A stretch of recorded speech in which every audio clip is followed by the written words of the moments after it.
Olá, estudante! Seja muito bem-vindo ao meu canal, Kelly aqui da Didasco falando. Hoje é uma aula super especial, tá? A gente vai trabalhar de um conteúdo que ele é um pouco interdisciplinar. O que é isso, Pro? Ele fala sobre algumas disciplinas, filosofia, sociologia, psicanálise, história, Então já sabe, né? Aula especialíssima, conteúdo de ótimo embasamento que vai trazer muito mais credibilidade para sua redação, para você ter aquela nota 1000. Então pega papel e caneta na mão, cola o olho aqui que a nossa aula vai começar.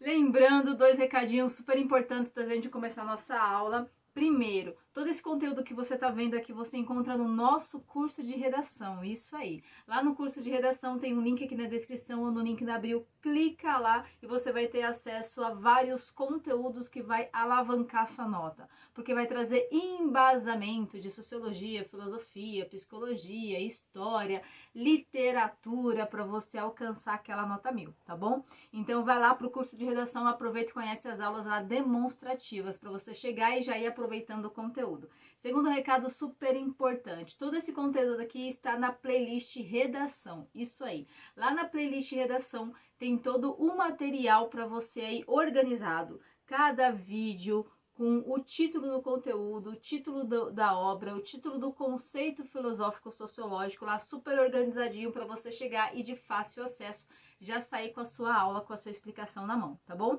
E claro, né, inscreve-se no canal, de segunda a sexta-feira tem material assim organizado, prático, para você em alguns minutinhos já dominar o conteúdo, combinado? Bom, recado dado, agora vamos para nossa aula. A nossa aula vai ser dividida em 3 partes, tá? Primeiro, um pouquinho do contexto histórico, né? Porque nós sabemos que toda a produção na literatura, na sociologia, em todas as ciências, elas são fruto do seu tempo, né? Tudo aquilo que acontece na história influencia aquele livro, aquela obra que é produzida. Por conseguinte, eu vou falar exatamente sobre o tema, mas para o que é exatamente a Escola de Frankfurt, por que ela é tão importante assim, tá? E por último, quais as temáticas, quais os eixos temáticos que você pode utilizar isso, porque tem relação.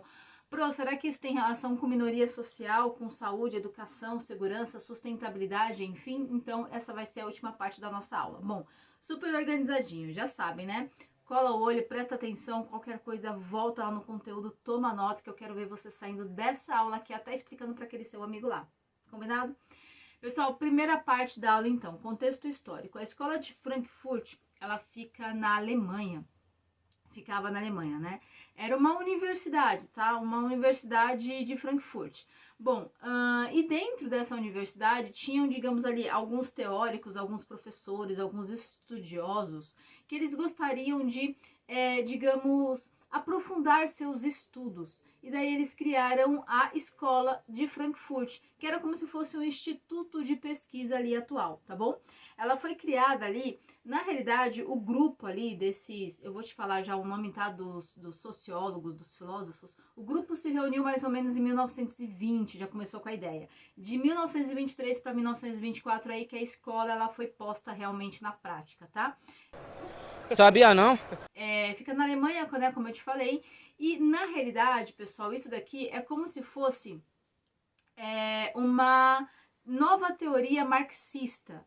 Marx, ele é alemão, e nesse período aqui, digamos que foram pegar o livro do Marx e falar, olha, já tem algumas décadas que ele escreveu sobre isso, já tem algumas décadas que ele escreveu sobre o capitalismo. E ele disse que dentro do capitalismo o que resolveria mesmo era que os proletariados, a classe trabalhadora, ela fosse reunida, tomar poder, né? Que ela fosse, digamos ali, se organizar para tomar poder. E isso depois de décadas não aconteceu. Por quê que, afinal de contas, isso não aconteceu? Você entende aqui? Eles vieram estudar essa influência do marxismo pós alguns anos, tá? Detalhe, o marxismo, ele se foca muito ali, principalmente na questão política, na questão do poder político. Ele não olha muito para a questão da cultura, é aqui principalmente que esse grupo vai se embasar. Informação importante para você também, nesse período de 1920 aqui, a Alemanha ela não estava sob o poderio de Hitler. E ali para 1930, 1940, os judeus já estavam perseguidos e essa escola era de origem judia, exatamente. Então ali de 1930 para 1940 essa escola caminhou um pouquinho ali, se dividiu indo para o Reino Unido, na Inglaterra e uma parte para Estados Unidos, tá? Inclusive, uma observação aqui para você. Durante o período do Holocausto, na Alemanha, né, teve uma chamada fuga de cérebros. Digamos que todos os cientistas ali, digamos, os estudiosos, que eles eram de origem judaica, eles tiveram que sair da Alemanha, né? Eles tiveram que migrar para outros países. Então, digamos que os outros países acabaram se prevalecendo dessa situação, porque chegam novos cérebros, chegam estudiosos, chegam pessoas ali que têm um olhar mais crítico, mais avançado para alguma área da ciência. Bom, agora sim vamos entender o que seria a Escola de Frankfurt, tá? Eu disse para você que ela foi fundada por alguns estudiosos, por alguns professores ali dessa Universidade de Frankfurt. Quem eram essas pessoas? Anote aí, por gentileza. Theodor Adorno, que inclusive tem vídeo dele aqui no canal. Rügen Habermas, que também tem vídeo aqui no canal, mais especificamente para falar da ideia de cada um, tá? De forma mais singular ali, de forma mais aprofundada. Também tinha o Max Horkheimer, tinha o Frederick Powell, Herbert Marcuse e o Walter Benjamin. Isso aí, seguinte. Esse grupo de professores e estudiosos se reuniram, como eu te falei, e eles estavam olhando, observando essa sociedade. Lembre que eles eram ali de influência marxista, eles tinham uma cabeça marxista. Então eles começaram a olhar para esse capital, para esse capitalismo, essa sociedade capitalista e falar: ué, por que o proletariado não tomou poder? Por que aquilo que Marx escreveu realmente não foi a forra? Por que isso não aconteceu? Esse era o grande ponto de interrogação. Essa é a grande premissa. Tiveram outras menores, mas essa é a questão principal que eles queriam responder, entende aqui? Essa é a pergunta que eles se fizeram. Legal, Pro, e daí? Então, quando eles foram analisar, pessoal, o que eles começaram a entender? Que o capitalismo, realmente, essa produção aí, digamos, capitalista, ela não ficou só no âmbito econômico ou no âmbito político, né? Ela englobou também uma parte da cultura, uma parte do conhecimento.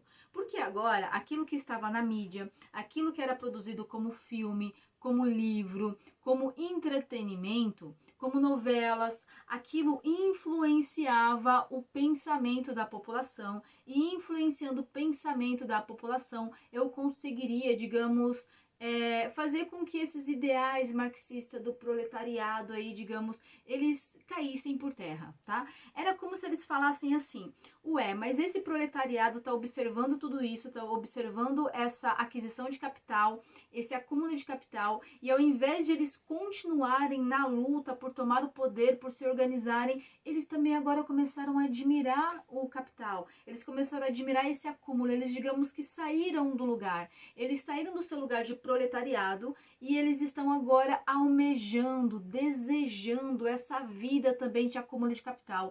Agora esse proletariado, ele quer ser uma classe mais alta.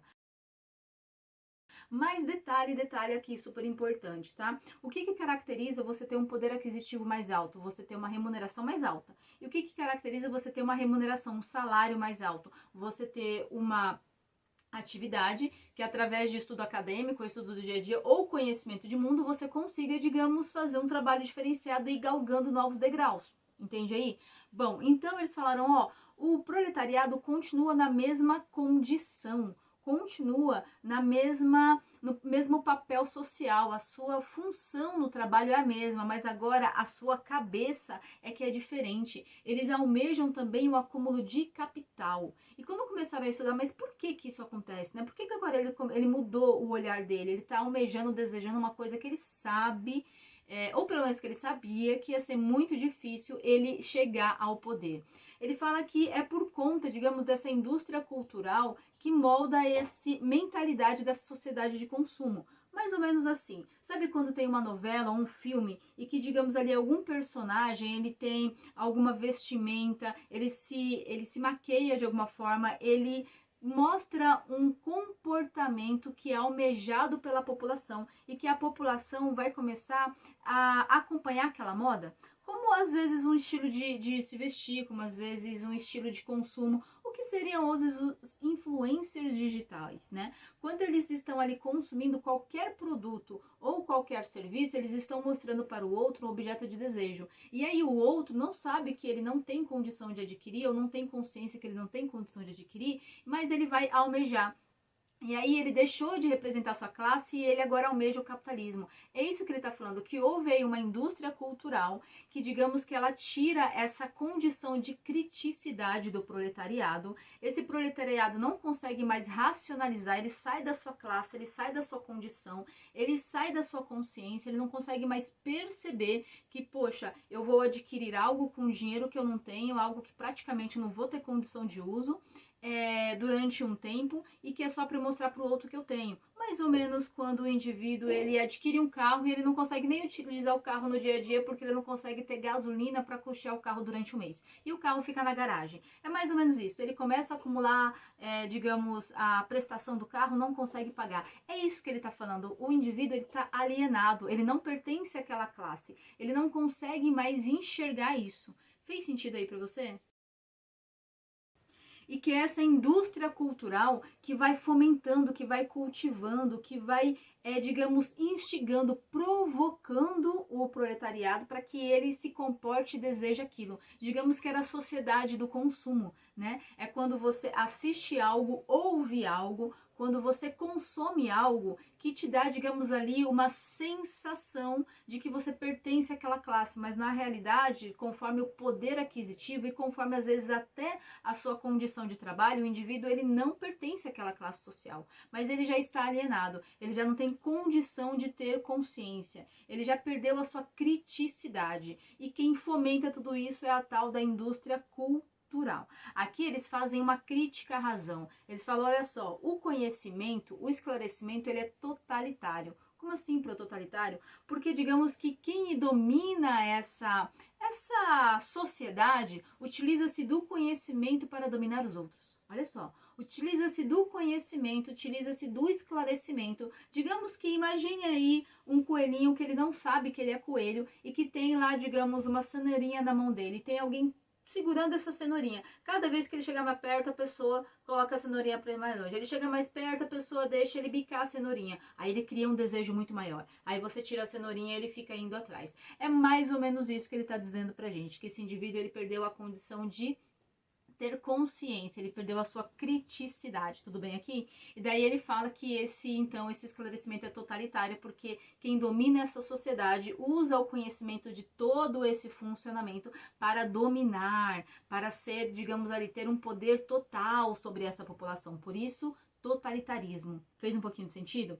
E aqui, só para fechar nossa aula, eu vou dizer para você um pouquinho por que é importante, então, pelo menos essa escola de Frankfurt, independente do olhar, se ela está criticando o capitalismo, o que ela está criticando, qual que é a importância dela, porque ela vem falar da importância do esclarecimento, da crítica, da reflexão, de você pegar ali qualquer situação e você ter condição de analisá-la. É como se você pegasse, imagine qualquer situação aí, pense em qualquer situação da semana ou do mês que você, sabe, não desceu muito bem, você não entendeu aquilo muito bem e que você queria entender aquilo de novo. Pega essa imagem, finge que é uma foto, coloque ela aí na sua parede, fica olhando para ela e analisando. Suspende ela e agora você vai analisar. Você vai passar horas discutindo, horas analisando, hora criticando, hora tentando... Sabe os jogos dos 7 erros? Tenta identificar todos os pontos de erro daquela situação. É mais ou menos isso que ele fala, que é importante para o proletariado ele colocar a todo momento as condições, a situação, a realidade, o ambiente que ele vive,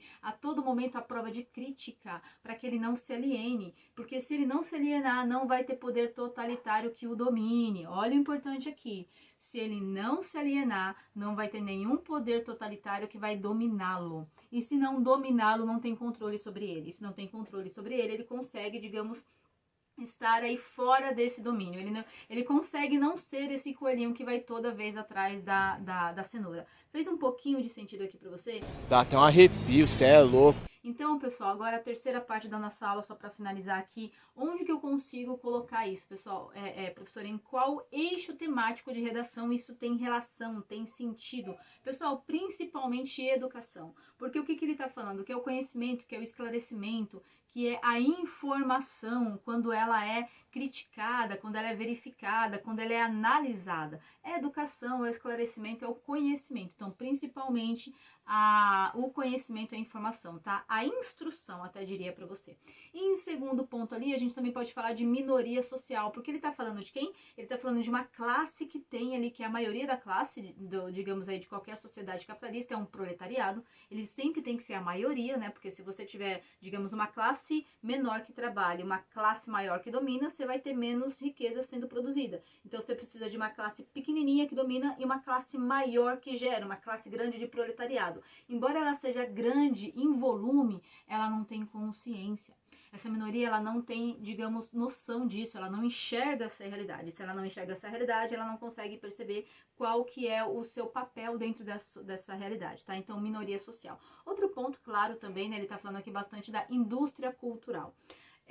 Você pode utilizar isso dentro de tecnologia, ou seja, quando a informação, quando os programas, quando tudo que é de massa televisiva, audiovisual, impressa, auditiva, quando ela é utilizada para mudar o pensamento da população, quando ela é utilizada para gerar um desejo, seja um reality show de famosos, você olha aquilo e você de repente entende, nossa, por que a margarina dele é X e a minha nem tem margarina? Por que a condição de vida dele é ter uma casa daquele tamanho e a minha é, digamos, 0,1% do que ele tem, e daí você passa a alcançar aquele desejo ali. Às vezes você consome tanto aquilo ali que você já perde a consciência do que você tem. Sabe quando você volta para a realidade? É um choque de realidade. Isso é o que a indústria cultural, a tecnologia, ela faz com que você, digamos aí, crie desejos e perca a sua noção de realidade. Veja se fez sentido para você. Prontinho, promessa cumprida, conteúdo entregue e aula super organizada, direta, objetiva para você. E claro, comenta aqui o que você achou de interessante, o que você entendeu da Escola de Frankfurt, qual que é a sua opinião acerca do tema, digamos, quais as dúvidas de repente que você ficou, o que eu comentei aqui que te deu algum insight, te fez relacionar com outro tema, comenta aqui que eu vou adorar conhecer a sua opinião, adorar conhecer o seu comentário, tá bom? E claro, se esse conteúdo fez sentido para você, compartilha, divide informação, manda para aquele amigo, para aquela amiga que você sabe que também está precisando dar um up aí nos estudos, que vai fazer uma prova sobre a Escola de Frankfurt, sobre indústria cultural. Tenho certeza que ele vai dar um up na nota e vai te agradecer, tá bom? Pessoal, agora sim, muito obrigada por hoje. Espero mesmo ter colaborado e vai lá, gabarita essa redação.